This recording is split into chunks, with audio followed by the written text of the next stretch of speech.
नमस्कार सम्पूर्णमा र तपाईँलाई आजको मेरो डे 2 ब्लगमा स्वागत गर्न चाहन्छु र हिजो रहेको शेष भागलाई पनि म यसै भागमा जोडेर आजको मेरो ब्लगलाई चाहिँ पूर्ण रूपले कम्प्लिट गर्नेछु।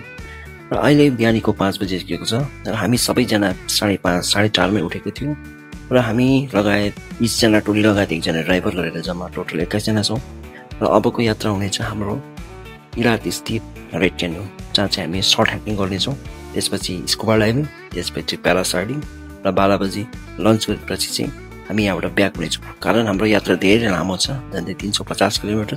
त्यसपछि समयमै हामी आफ्नो काममा पुग्नुपर्ने कारण हामी बेलामै निक्लिसकेका छौँ र अहिले चाहिँ समय भएको छ 5:30 र हामी सम्पूर्ण रूपले चेकआउट गरिसकेका छौँ र यहाँबाट नर्दर्न साइड हामी बसेको होटलदेखिको नर्थपट्टि झन्डै 45 मिनट तकरिबन हिँडेपछि चाहिँ यस ठाउँमा आइपुग्दो रहेछ लोकेसनमा र यहाँ चाहिँ हामी सर्ट हाइकिङ गर्नेछौँ।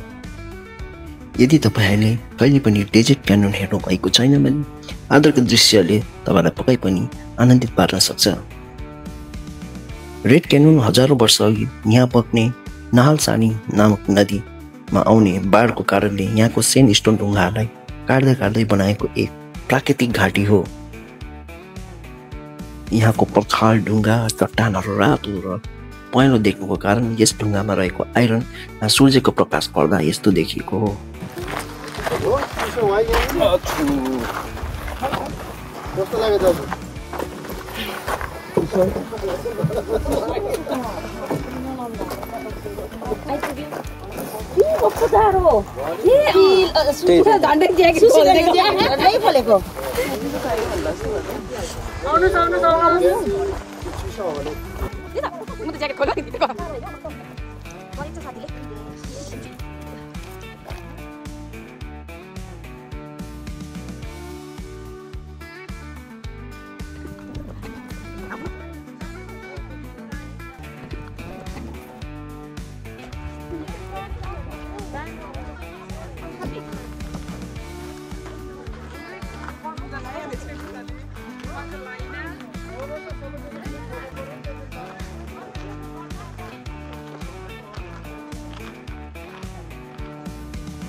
आजको दिनको सुरुवात निकै खास छ, किनकि हामी अहिले रेड क्यान्यनमा छौँ। जतिसुकै थकान लिएर आए तापनि यहाँको शान्त वातावरणले मनलाई एकैछिनमा हल्का गराइदिन्छ। बिहानीको हल्का चिसो हावा र घामको पहिलो किरणले पर्खालमा पर्नसाथ रातो ढुङ्गाहरू एकदमै सुन्दर देख्न थाल्छ, मानौ क्यान्यन आफै बिस्तारै जाग्दैछ। यहाँ उभिएर हेर्दा मनमा एक किसिमको अनौठो एवं शान्ति उत्पन्न हुन्छ। कुनै आवाज छैन, केवल चारैतिर शून्य र प्रकृतिले मानौ अँगालो फिजाइ सबैलाई स्वागत जनाइरहेको छ।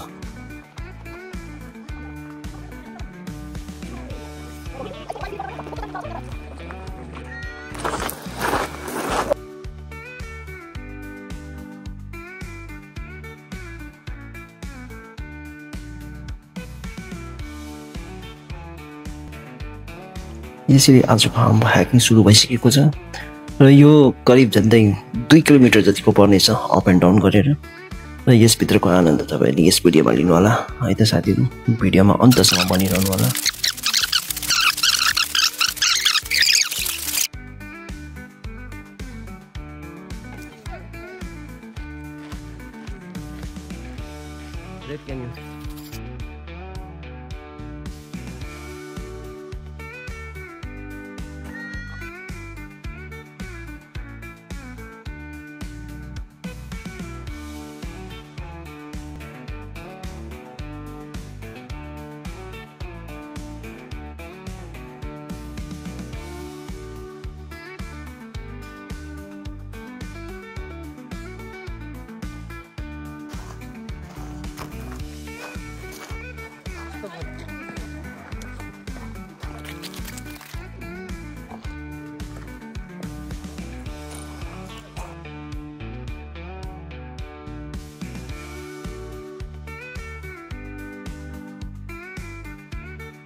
यो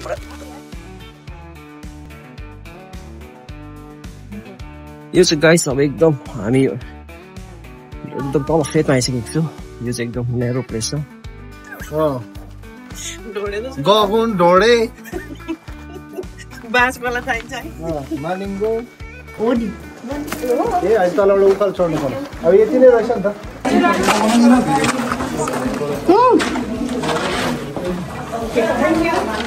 ला यो फोन चाहिँ के गर्नु म यो फोन के गर्नु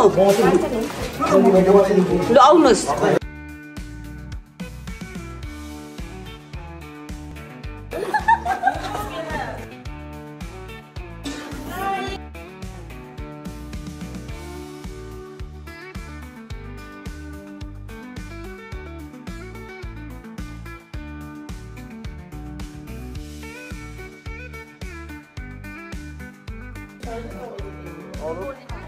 ट्रनको त्यहाँ पुगेर टर्न गर्नु न त्यहाँ टर्न गर्नु न टर्न गर्नु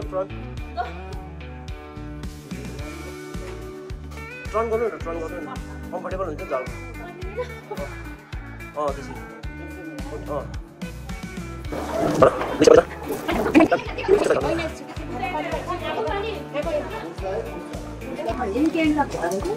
साथी यो प्लेस यस्तो एक्साइटमेन्ट प्लेस रहेछ कि अब भिडियो नबनाऊ भने पनि बनाउनु लाग्दो रहेछ यहाँ चाहिँ हाम्रो एउटा साथी फसिराखेको छ ज्यादा घस्रिँदै हिँड्दैछ यस्तो दामी जग्गा रहेछ यस्तोमा त घस्रिने कतै जम गरिहाल्यो नि त मजा आयो आजको एकदमै बेसी मात्रामा मजा आयो यो चाहिँ लास्ट हो यहाँदेखि उता चाहिँ छैन आजको हाम्रो यो ह्याकिङ चाहिँ एकदमै ज्यादा भयो र यो चाहिँ लास्ट स्टप हो ह्याकिङको यहाँदेखि यता चाहिँ छैन र अहिले चाहिँ हामी ह्याकिङको लास्टमा आइसकेको छु र यहाँबाट चाहिँ हामी सिधा टर्न भएर चाहिँ त्यहाँबाट चाहिँ हामी माथि जानेछौँ तपाईँले देख्नुहुँदैछ मेरो क्यामेराको स्क्रिनमा माथिनिर आउँदा चाहिँ यहाँबाट होइन आउँदा चाहिँ यहाँबाट हो जाँदा चाहिँ यहाँबाट रहेछ बाइपास राम्रो एक्सपिरियन्स एउटा लाइफको देख्नुहुँदैछ माथिनिर जाने अहिले हामी हिँडेको झन्डै 1 घन्टा भयो 1 घन्टा 10 मिनट जस्तो भयो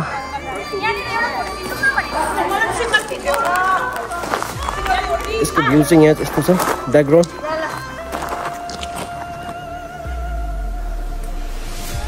भयो ल बेसी यो चाहिँ हामी उकालो जाँदैछौँ उकालो चाहिँ एकदमै बेसी स्टिप छ को चाहिँ धज्या बनाइदियो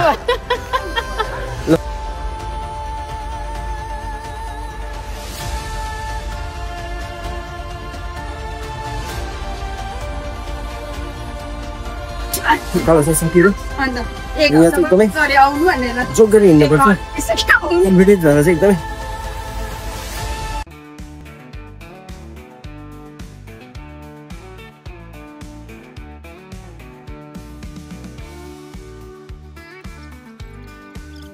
यस्तो छ गाइस एकदमै प्रकारको बाटो छ होसियारसँग हिँड्नु पर्ने चाहिँ बाटो चाहिँ यस्तो बाटो छ गाइस खतरा देखाइदिनु यहाँ हाम्रो साथीहरू यस्तो घुमा देखाइदिन्छ त्यसको अप्ठ्यारोमा चाहिँ हामी हेर्दैछौँ यहाँनिर खतरा छ बाटो एउटा स्लिप त जिन्दगी बर्बाद त्यस्तो जग्गामा हिँड्दैछ हामी यस्तो छ ब्याकमा भोइस ओभर नगरी नहुने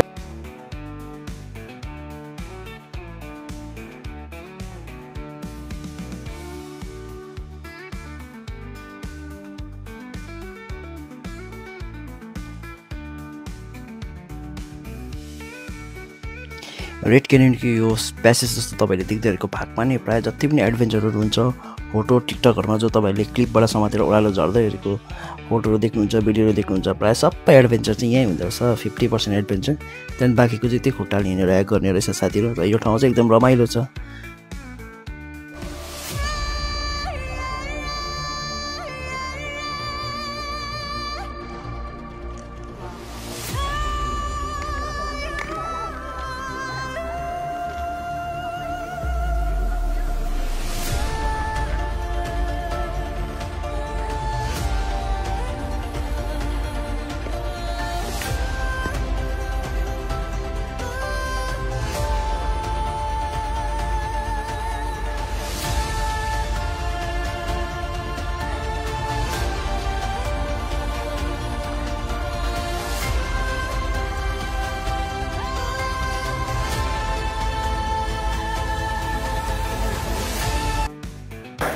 हेर्दै गर्नु होला स्टे ट्युन नेक्स्ट भिडियोमा यो भिडियो साह्रै लामो भयो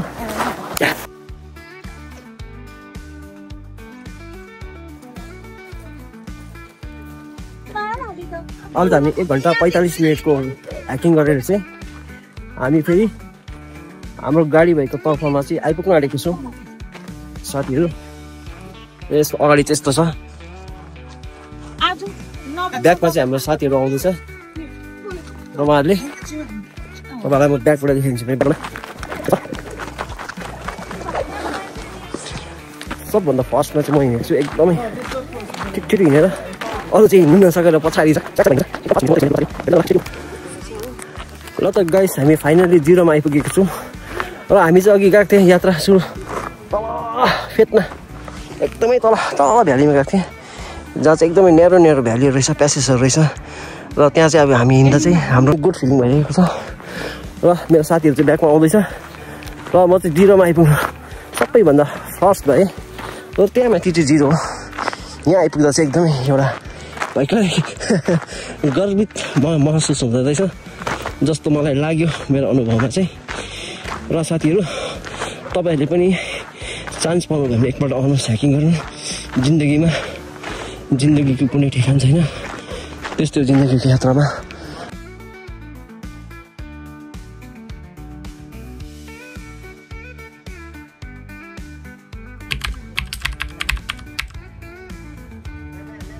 साथीहरू अहिले हामी ब्रेकफास्ट गर्नुको लागि आइपुग्यो अहिलेको समय भएको छ मर्निङको कति बजेको छ अहिले हेरिहाल्नु रहेछ नि अहिले चाहिँ मर्निङको 8 बजिसकेको छ र बिहान हामी 5:30 दिनको यात्रा सुरु भएको र हामी चाहिँ ब्रेकफास्ट गर्ने ठाउँमा आइरहेको छु तपाईँहरूलाई म ब्रेकफास्टको जग्गा देखाइदिन्छु यहाँनिर चाहिँ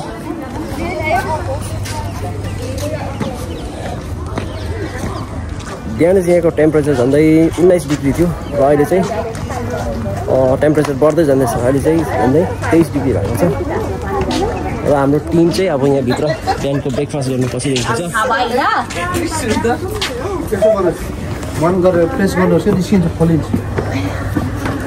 अब साथीहरू हामीले खाएको पनि खाँदै गर्नुहोस् राइस हेर्नु जानु होला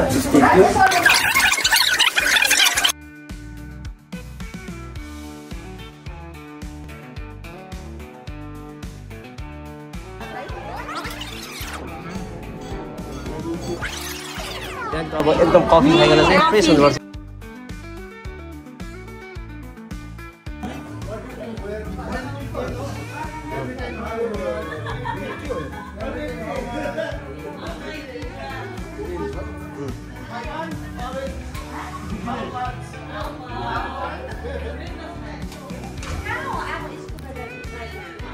आज हाम्रो टुरको सेकेन्ड डे र अब चाहिँ हाम्रो स्कुबा डाइभिङ र त्यसपछि चाहिँ हाम्रो एक्वेरियम त्यसपछि चाहिँ हाम्रो आजको भ्रमण समाप्त हुनेछ गाइस स्टे ट्युन रेड सीको किनारमा बसेको इलात सफा निलो समुद्र शान्त वातावरण र मन लोभाउने दृश्यको लागि परिचित छ यहाँबाट एउटै ठाउँमा उभिएर इजिप्ट र जोर्डान जस्ता दुई देशका सिमाना नजिकैबाट देख्न सकिन्छ प्यारासेलिङ स्कुबा डाइभिङ जस्ता समुद्री गतिविधिहरूले इलातलाई एडभेन्चर रिल्याक्सेसन दुवैको आनन्द प्रदान गर्छ आराम रमाइलो र प्राकृतिक सुन्दरता एकैसाथ अनुभव गर्न चाहनुहुन्छ भने इलात तपाईँको लागि पर्फेक्ट डेस्टिनेसन हुनेछ अहिले हाम्रो यो टुरको सेकेन्ड क्रममा आइसकेको छु र यसपछि चाहिँ सायद टाइम मिल्यो भने चाहिँ हामी त्यहाँबाट हामी रिटर्न हुन्छौँ आफ्टर लन्च गरिकन चाहिँ र अलमोस्ट योपालिको हाम्रो टुरको कार्यक्रम लगभग राम्रो भयो र तपाईँलाई म अग्रिम चरणमा के हुन्छ तपाईँलाई देखाउने छु र हामीले गरेको अनुभवहरू चाहिँ तपाईँहरूसँग साझा गर्ने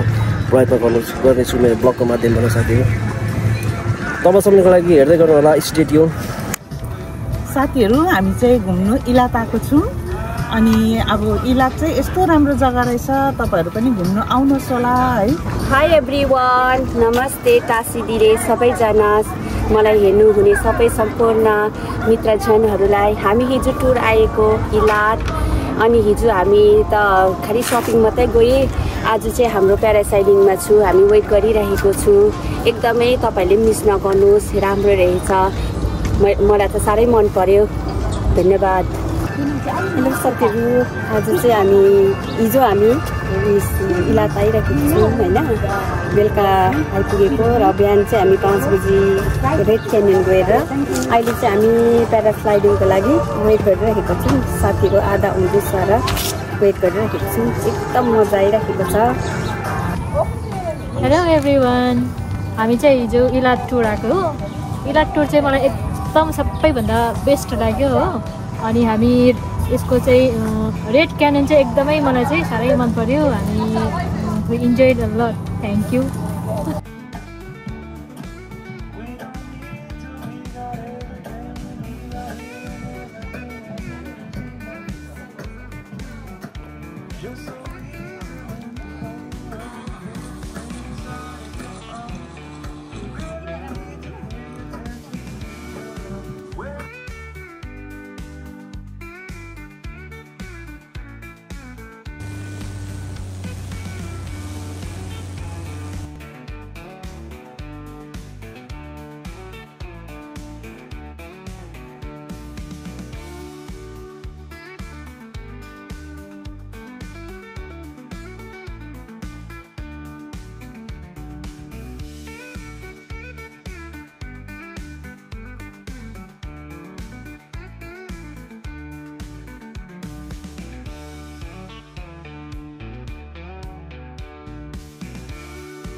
यात्राको अन्तिम चरणमा पुगिसकेको छ र यहाँ चाहिँ हाम्रो 2 जना साथीहरू हुनुहुन्छ। एकजना चाहिँ राजु। यात्रा एकदमै राम्रो भयो र टुरको सबै रिभ्यू पनि दिएको छ र बाँकी रिभ्यू उठाउनु चाहिँ बाँकी छ। र अब हामी यहाँ भित्र पस्ने क्रममा छु। अलमोस्ट अहिले चाहिँ 12 बजेर 30 भएको छ र अब हामी भित्र पस्ने क्रममा छु। सरी, टाइम चाहिँ 12 बजेर 18 भएको रहेछ। मैले चाहिँ 12:30 भनेको। अब चाहिँ भित्र बस्ने क्रममा भयो। तपाईँहरू बसिहाल्नु कि यो पानीको बोतल पछाडि अलिक मिलाउनु पर्यो। आजको यात्रा सक्यो। आजको यात्रा एन्ड भयो। अब तेलेबी पुगेर चाहिँ हुन्छ अब फाइनल चाहिँ। यो इलातको चाहिँ हामी रेड क्यानियन गयौँ। हाइकिङमा बिहान 6 बजी 4 बजी नै उठेर जाँदाखेरि चाहिँ धेरै हाइकिङमा राम्रो टाइम लिनु सक्दो रहेछौँ। त्यस पछाडि हामी आधी स्कुबा डाइभिङ गर्नु गयो अनि आइकन अनि हामी तर कति चाहिँ अब के अरे अब हामी साथीको भ्लगलाई सबैजनाले लाइक गरिदिनु है। इलात घुम्न आउनुहोस् पनि भन्छु। हाई गाइज, हामीलाई चाहिँ एकदमै धेरै मजा आयो है। आज चाहिँ हामी इलातको टुर गरेको थियौँ। अन्त 2 घन्टाहरू मात्रै सुत्नु पऱ्यो होइन, तर त्यो सबै वर्थ इट भयो। यति दामी दामी भ्यू, यति मजा आयो स्कुबा डाइभिङमा है। सबै एक्वाटिक एनिमल्सहरूलाई देख्नु पनि पायो। भ्युज पनि एकदमै दामी। Red Canyon, you must come if you are in Israel. यो जग्गा चाहिँ तपाईँहरू आएन भने चाहिँ इजरायलमा बसेको चाहिँ उयो हुँदैन, वर्थ इट हुँदैन है। तपाईँहरू आउनुहोस् होला। तपाईँहरू इजरायलमा हुनुहुन्छ भने चाहिँ यो जग्गा चाहिँ भिजिट गर्नुहोस् होला। एकदमै मजा आयो हामीलाई। हामीले इलातको लागि हामीले ग्रुपबाट टुरको अर्गनाइज गरेको थियो र शुक्रबार 28 र 29 को गरेर र पनि अब सबैजनालाई हामीले सेटिस्फाई गराउन सक्यो होइन। सबैजनाले नै मजाले नै रमाउनु भयो र उहाँहरूले एप्रिसिएट पनि गरिदिनु भयो हामीले गरेको टुरहरूमा। र अब यदि तपाईँहरू पनि हामीसँग टुरहरूको लागि कहीँ पनि जानु छ भने तपाईँहरू हामीसँग जोडिन सक्नुहुन्छ। हजुरहरूलाई पनि हामी त्यही हिसाबले नै राम्रो टुरको लागिलाई चाहिँ हामी अर्गनाइज गरेर हजुरहरूलाई पनि त्यही हिसाबले नै सेटिस्फाई दिन चाहन्छु। बाँकी त त्यही छ, एकदमै राम्रो भएको छ यो टुर चाहिँ। र हजुरहरू पनि हामीसँग जोडिनु भयो भने हजुरहरूलाई पनि यही हिसाबले नै हामी टुरको लागि दिन चाहन्छु।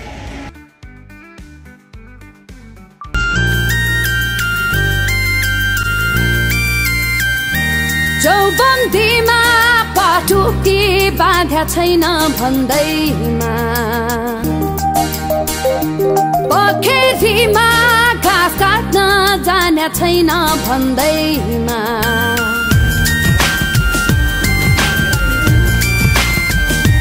चौबन्दीमा पटुकी बाँधे छैन भन्दैमा पोखरीमा घाँस काट्न जाने छैन भन्दैमा मलाई नेपाली हैन भन्न कहाँ पाइ बाई बाई सबैजना साथीहरूलाई बाई बाई ल साथीहरूलाई बाई बाई यसरी हाम्रो फ्राइडे र स्याटरडेको 2 दिन इलाट टुर यहीँ समाप्त हुन्छ। फ्राइडे इलाट सहरको रात्रि अवलोकन, रेड सीको शान्त वातावरण र प्राकृतिक सौन्दर्यको अनुभवसँगै स्याटरडे रेड क्यान्योनमा ह्याकिङ, स्कुबा डाइभिङ, प्यारासेलिङ लगायतका समुद्री गतिविधिहरू मार्फत रोमाञ्चक अनुभव लियौँ। आराम र साहसी गतिविधिहरूको सन्तुलित संयोजन प्रदान गर्ने इलाट सबै प्रकारको यात्रुहरूको लागि उपयुक्त गन्तव्यको रूपमा देखिन्छ। यसरी अन्तसम्म मेरो भिडियोलाई हेरिदिनु भएकोमा तपाईँलाई धेरै धन्यवाद। यदि भिडियो मन परे तपाईँले लाइक, सेयर र सब्सक्राइब गर्नु नबिर्सिनुहोला भन्दै आजको निम्ति तपाईँहरूबाट बिदा लिन चाहे। धन्यवाद। बाई बाई सम्पूर्णमा।